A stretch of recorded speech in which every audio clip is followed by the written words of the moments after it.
بالشوكة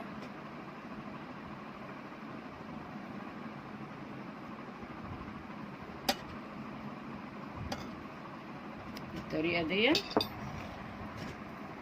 ممكن نعمل اشكال تانية.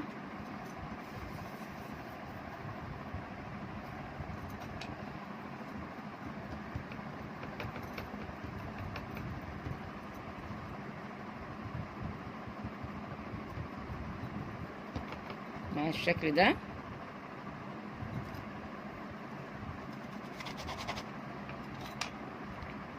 ما بيكملش يعني 10 دقايق 12 دقيقة على حسب ما نشوف. خرجنا البسكوت يا حبايبي من الفرن. شغلنا الفرن على 180 درجة، اخد 10 دقايق. نشوفه كده